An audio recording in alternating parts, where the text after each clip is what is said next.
Servus Leute, was geht und herzlich willkommen zurück zu einem weiteren Battlefield 2042 Video. Ihr hört es an der Stimme, es wird langsam besser und stetig geht der Weg nach oben und endlich können wir auch wieder mit klarer oder einigermaßen klarer Stimme Videos machen. Heute soll es mal um die MP9 aus Battlefield 2042 gehen und ihr denkt euch jetzt wahrscheinlich, was will er mit einem Waffengate? Das Spiel ist sowieso dermaßen dead, aber viele von euch sind dazugekommen, eben aufgrund von Battlefield 2042 und vielleicht, wenn ihr den Guide auch nicht heute braucht, dann braucht ihr ihn vielleicht mal in Zukunft oder ihr habt einfach Spaß daran. Wenn ihr einfach noch mal ein bisschen was zu Battlefield 2042 seht, packt mir das gerne auch mal in die Kommentare, wie ihr dazu steht. Bleibt bei Battlefield 2042 oder bring auch mal wieder anderen oder älteren Content. An der Stelle freue ich mich natürlich auf ein Feedback eurerseits. Wie bauen wir das Ganze auf? Wie immer werde ich euch ein kurzes Overview oder einen kurzen Overview über die MP9 geben. Wir werden die auch gegen andere Waffen stellen, also wie schneidet das auf kurze, mittlere und so weiter Distanzen ab, welche Spezialisierungen solltet ihr in jedem Fall draufpacken und wie sieht es denn überhaupt zum Thema Rückstoßverhalten aus und wie ihr das Ganze kontrollieren könnt. Also dementsprechend freue ich mich, wenn ihr mit am Start bleibt und wir legen auch gleich los. Starten wollen wir also erstmal mit einem kurzen Abgleich und zwar, wir haben ja aktuell nur 4 SMGs in Game. Das ist einmal die PPX 45, dazu habe ich schon ein Video gemacht, verlinke ich euch an der Stelle, schaut da auch sehr gerne einmal mit rein. Dann eben die MP9, um die soll es gehen, die PP29, auch die haben wir schon behandelt, auch dazu gibt es ein Video, allerdings mit einem kleinen Update.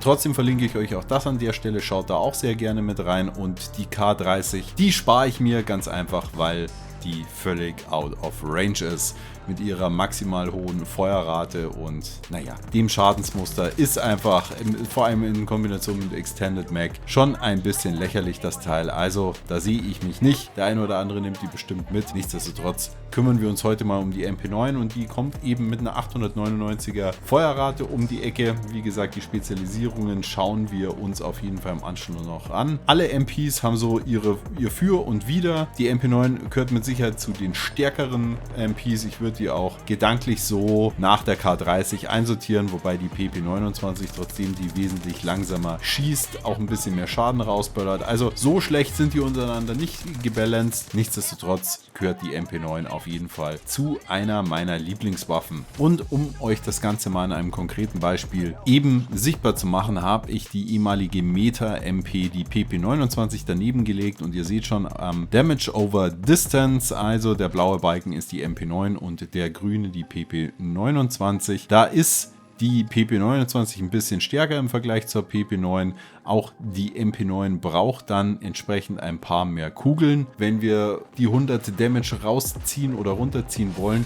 Dafür sieht man in der Time to Kill dann nahezu keinen Unterschied mehr. Also das ist hier die rechte Grafik an der Stelle, da muss man sich in jedem Fall nicht verstecken. Overall muss ich sagen, haben wir eine sehr gute Feuerrate, wir haben Extended Mag am Start, wir können Schalldämpfer raufpacken, was wir eben bei einer PP29 zum Beispiel nicht können und dementsprechend seid ihr natürlich auch für etwaige Flanksituationen und so weiter bestens aufgestellt. Kann ich euch also absolut ans Herz legen, die gute MP9. Nämlich auch, wenn es ums Thema Rückstoßkontrolle geht. Also man kann die sowohl aus der Hüfte, also im Übrigen auch aus dem Hipfire, ein absolutes Biest, sehr, sehr gut kontrollieren. Die Streuung ist auch gar nicht so extrem und selbst wenn man die eben auf einer Position halten kann, dann geht da auch relativ viel in den Gegner rein. Das Rückstoßverhalten im Battlefield 2042 im Allgemeinen jetzt auch nicht so gigantisch. Da gehen die Schüsse mehr oder minder nur nach oben und dementsprechend lässt sich das auch relativ easy einfach gegenziehen, weil die Schüsse, ja,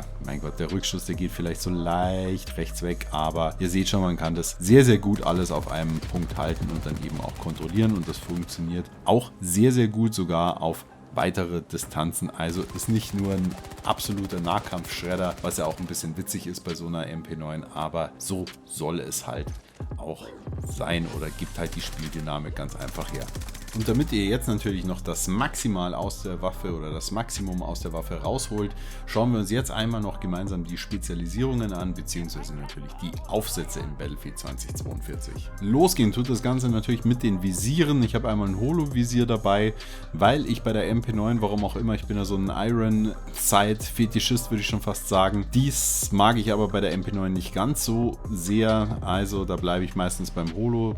Mehrfach-Scope brauchst du auch nicht. Wir nehmen auf jeden Fall das Extended Magazine mit, weil da haben wir dann über 50 Schuss mit am Start und wir haben natürlich auch wie immer einen Movement-Griff am Start, damit wir aus der Bewegung einfach mehr Präzision haben. Wenn wir in Richtung Aufsätze bzw. Lauf etwas verbessern, dann immer in Richtung horizontalen Rückschuss, weil das ist ja da, wo der Random-Faktor reinkommt. Der Rückschuss nach oben, vertikal könnt ihr gegenziehen und nehmt auf jeden Fall auch nochmal für die dicken Flanks einen Schalldämpfer mit. Also in Summe muss ich einfach sagen, ist ein richtig, richtig starkes Teil, was auch wirklich movementtechnisch absolut Bock macht zu spielen. Kann ich euch nur empfehlen, auf jeden Fall auch mal mitzunehmen, einzupacken und ja, entsprechend durchzutesten. Könnt mir an der Stelle auch mal gerne in die Kommentare schreiben, was eure Lieblings-MP ist oder ob ihr euch generell in einer anderen Waffenrubrik besser zurechtfindet oder das halt einfach mehr feiert. Entsprechend würde ich auch sagen, es wartet natürlich noch der ein oder andere Guide auf euch, mehrere Waffen und natürlich auch noch Fahrzeuge, insbesondere Heli-Guide. Allerdings würde ich mich natürlich auch freuen, wenn ein bisschen Support hier reingeht und ich ein Feedback von euch bekomme, dass ihr das Ganze natürlich auch noch sehen wollt und dann setze ich mich natürlich auch gerne weiterhin hin und hau die Dinger für euch raus. Dementsprechend würde ich sagen, war es das für heute. Ich wünsche euch noch einen wunderschönen Abend, haltet die Ohren steif wie immer und noch viel Spaß mit dem weiteren Gameplay. Wir sehen uns auf jeden Fall zum nächsten Video bzw. zum nächsten Livestream. Haut rein und bis dann, euer AT.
Verbände ziehen sich zurück.